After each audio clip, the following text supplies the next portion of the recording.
नमस्कार दोस्तों, मेरा नाम है अजय और आप सब लोग मेरा यूट्यूब चैनल #एजुक को देख रहे हैं।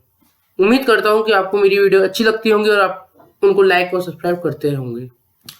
दोस्तों, आज मैं जिस टॉपिक के ऊपर आपसे बात करने वाला हूं उस टॉपिक का नाम है अति सर्वत्र वर्ज्यते।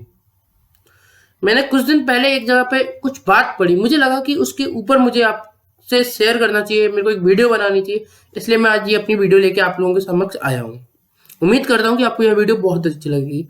आज तक हमने सुना है कि अति सर्वत्र वर्ज्यते, अर्थात अति किसी भी चीज की हो विनाश का कारण होती है।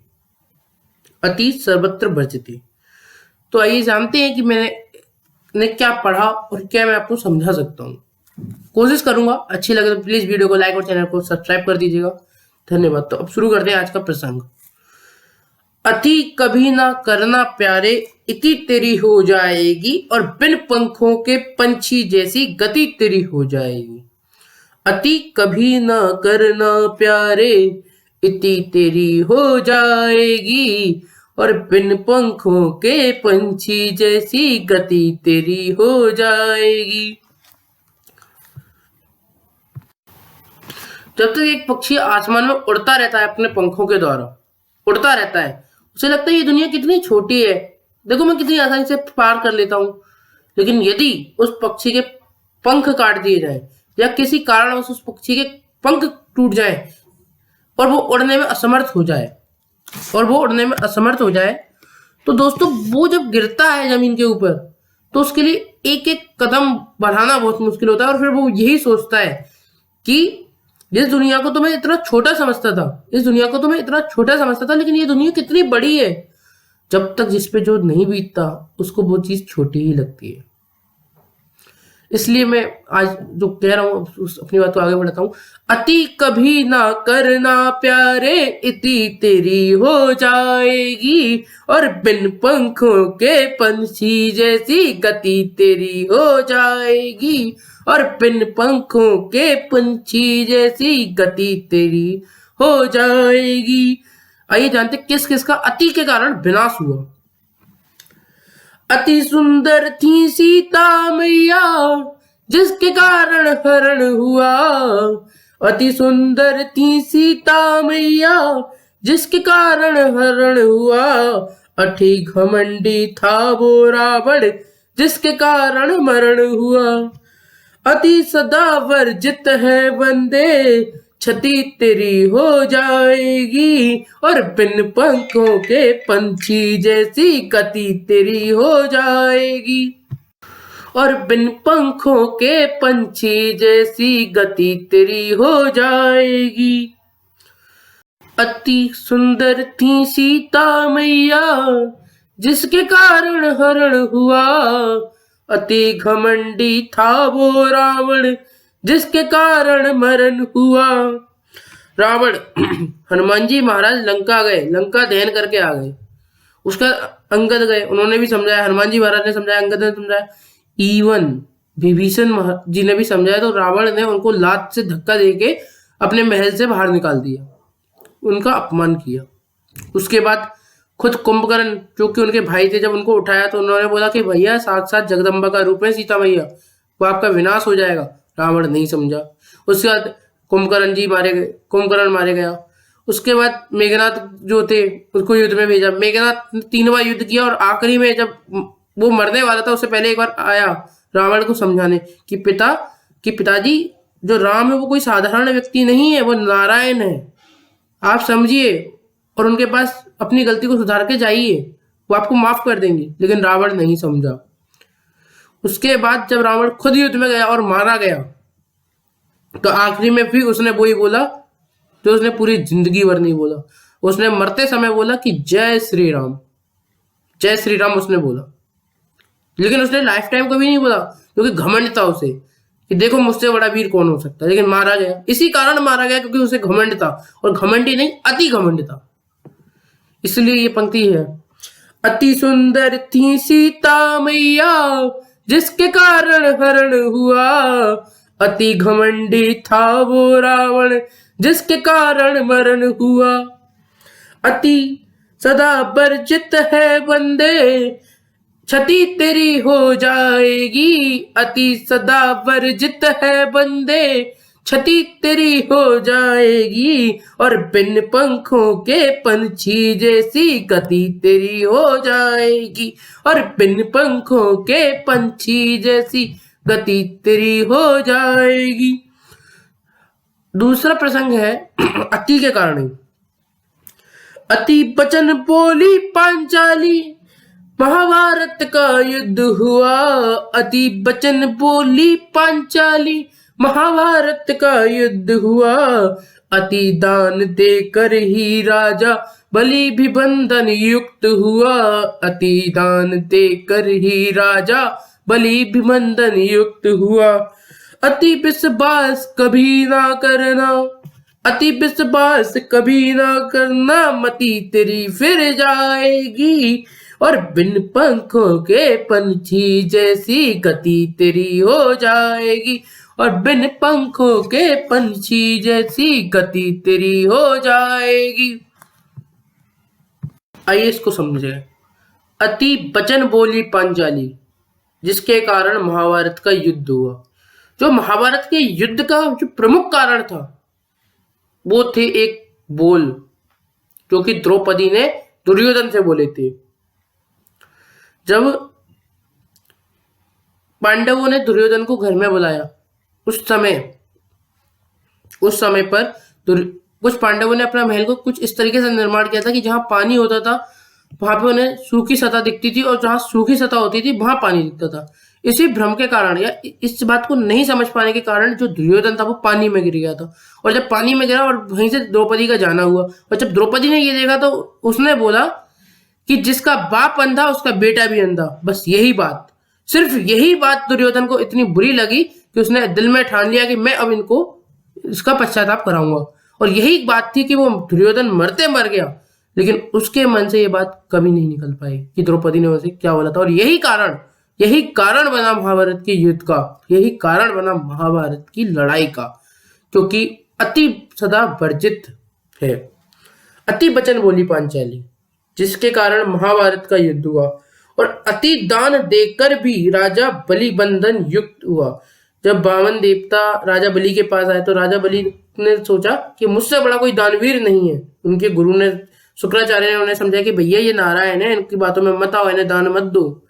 लेकिन उसने अपने गुरु की बात नहीं मानी और वामन देवता को 3 पग भूमि देने की। और जब ये बात हुई तो वामन देवता ने इतना विस्तार से, इतना विराट रूप बनाया कि उन्होंने एक पग में पूरी धरती को और दूसरे पग में आसमान को नाप लिया।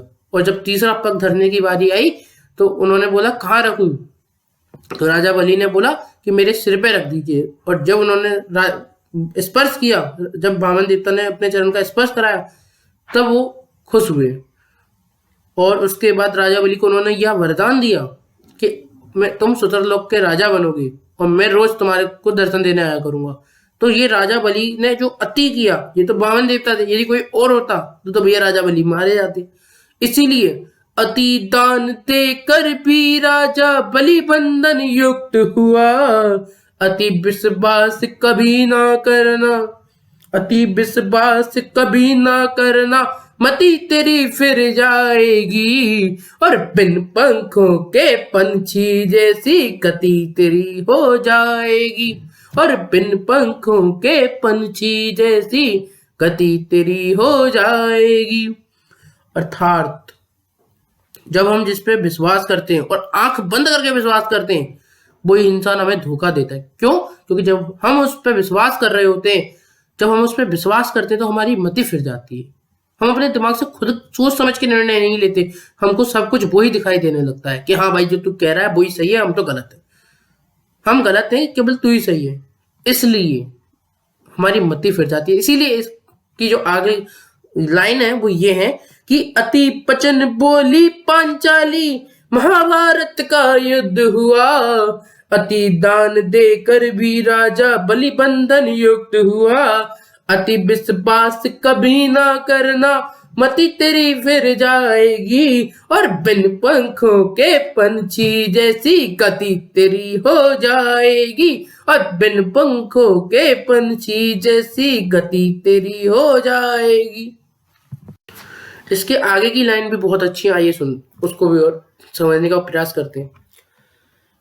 अति बलशाली सेना लेकर कौरव चकनाचूर हुए, अति बलशाली सेना लेकर कौरव चकनाचूर हुए, अति लालच बस जाने कितने सत्कर्मों से दूर हुए, अति लालच बस ना जाने कितने सत्कर्मों से दूर हुए। अर्थात जब महाभारत का युद्ध होना था तब दुर्योधन और युधिष्ठिर महाराज दोनों श्री कृष्ण भगवान के पास पहुंचे। श्री कृष्ण भगवान ने दोनों दुर्योधन और युधिष्ठिर महाराज के सामने प्रतिज्ञा ले ली कि मैं युद्ध नहीं लड़ूंगा, मैं कोई महाभारत के युद्ध में शस्त्र नहीं उठाऊंगा। उन्होंने ये प्रतिज्ञा ले ली। तो दुर्योधन ने ये सोचा, जब भैया एक तरफ इनकी 3 छोड़ी सेना है और एक तरफ ये, और वो भी निहत्थे, ना ये युद्ध लड़ेंगे ना ये कुछ करेंगे, केवल बैठे रहेंगे, तो इनसे तो अच्छा इनकी सेना को ले लूं, इनकी नारायणी सेना। क्यों? क्योंकि नारायणी सेना को यह वरदान प्राप्त था कि उस सेना को कोई हरा नहीं सकता, वो सेना अजयी है, वो सेना अजय है, उस सेना को कोई हराया नहीं जा सकता, कभी भी नहीं हराया जा सकता, ये वरदान प्राप्त है उस सेना को। तो दुर्योधन ने सोचा कि इससे अच्छा तो मैं इनकी नारायणी सेना ले लेता हूँ, मेरा जीतना तो कम से कम कंफर्म हो जाएगा, पक्का तो हो जाएगा। तो उन्होंने श्री कृष्ण से उनकी सेना मांगी और श्री कृष्ण भगवान ने तुरंत एक भी सेकंड का विलंब किए बिना उनको उनकी सेना दे दी और दुर्योधन चला गया। जब शकुनी सामने आया तो दुर्योधन से शकुनी ने पूछा कि भैया कहाँ है श्री कृष्ण? तो दुर्योधन ने बोला कि मामा श्री, उन्होंने प्रतिज्ञा ही ऐसी रख दी थी कि मैं उन्हें नहीं ला सकता था। क्यों? क्योंकि उन्होंने एक तरफ अपनी 3 छोड़ी सेना रखी और एक तरफ मेरे को अपने आप को निहत्था रख दिया, और निहत्था रखा तो क्या फायदा उनका, उनसे अच्छा तो इनकी सेना दी, नारायण जी सेना, जिनको कभी हराया ही नहीं जा सकता। तो मामा शकुनी ने बोला कि मेरे पासों का तोड़ पूरे संसार के पास नहीं है, लेकिन उनके पास है जिसको तुम छोड़ा है। और नारायणी सेना, जिस नारायणी सेना की तुम बात कर रहे हो, अगर उस नारायणी सेना में से नारायण को हटा दिया जाए तो वो सेना है, और वो सेना को श्री कृष्ण कभी भी समाप्त कर सकते हैं। तुमने कितनी बड़ी मूर्खता कर दी। और यही कारण था, यही कारण बना महाभारत की पराजय का और कौरवों की पराजय का, यही कारण था दुर्योधन की पराजय का। इसलिए ये इस तरह है, अति बलशाली सेना लेकर कौरव चकनाचूर हुए, अति बलशाली सेना लेकर कौरव चकनाचूर हुए, अति लालच बस ना जाने कितने सत्कर्मों से दूर हुए, अति लालच बस ना जाने कितने सत्कर्मों से दूर हुए। अगर वो श्री कृष्ण भगवान की बात मानता और श्री कृष्ण भगवान को ले जाता दुर्योधन, तो श्री कृष्ण भगवान पहले ही कह देते कि देखो मैं तुम्हारे साथ आ रहा हूँ, लेकिन महाभारत में तुम गलत हो, अगर तुम मेरे को चाहते हो तो भैया देखो इन पांडवों के साथ में न्याय करो। और दुर्योधन बात मान लेता तो वो सत्कर्म होता, और वो सत्कर्म से दूर होता ही नहीं। और उसने ऐसा नहीं किया, इसीलिए दुष्कर्म बन गया। इसलिए इस वाक्य को हम इस तरीके से बोलेंगे, साली सेना लेकर कौरव चकनाचूर हुए, अति लालच बस ना जाने कितने सत्कर्मों से दूर हुए, अति के पीछे हर्ष न भागो। अब ये जो संकेत है, अब ये जो लाइन है वो लास्ट है इस वीडियो की, और ये हमारे जीवन का सार है, ये हमारी जिंदगी की सच्चाई है। इसको और समझने का प्रयास कीजिएगा। अति के पीछे हर्ष न भागो, अति अंत करवाएगी, और ना जाने कितनों के ये घर बर्बाद करवाएगी, और ना जाने कितनों के ये घर बर्बाद करवाएगी। और अति और ना जाने कितनों के घर ये बर्बाद करवाएगी। अति के पीछे हर्ष न भागो, अर्थात जहाँ अत्यधिक खुशी मिलती हो, भले ही गलत कर रहे हैं लेकिन सुख मिल रहा है, ऐसे कामों के पीछे कभी मत भागो, वरना यही काम हमारे अंत करवा देते हैं। इसलिए अति के पीछे हर्ष न भागो, अति अंत करवाएगी, और ना जाने कितनों के घर, और ना जाने कितनों के घर ये बर्बाद करवाएगी। अर्थात अगर आप अत्यधिक खुशी के पीछे भागोगे और गलत कामों की वजह से खुशी मिलेगी उसके पीछे भागोगी, तो ये कारण ही ना जाने कितने लोगों के घरों को बर्बाद कर चुके हैं, और पता नहीं अगला घर किसका होगा। इसलिए ऐसी खुशी के पीछे मत भागो, अभी रुक जाओ, अभी समय, अभी रुक जाओ। अति के पीछे हर्ष न भागो, अति अंत करवाएगी। और बिन पंखों के पंछी जैसी, और बिन पंखों के पंछी जैसी गति तेरी हो जाएगी। और बिन पंखों के पंछी जैसी गति तेरी हो जाएगी। अति कभी ना करना प्यारे, इति तेरी हो जाएगी। अति कभी ना करना प्यारे, इति तेरी हो जाएगी। और बिन पंखों के पंछी जैसी गति तेरी हो जाएगी। और बिन पंखों के पंछी जैसी गति तेरी हो जाएगी। और बिन पंखों के पंछी जैसी गति तेरी हो जाएगी। धन्यवाद। अगर आपको मेरी यह वीडियो अच्छी लगी हो तो प्लीज लाइक और सब्सक्राइब जरूर कीजिएगा। धन्यवाद। जय हिंद, जय भारत।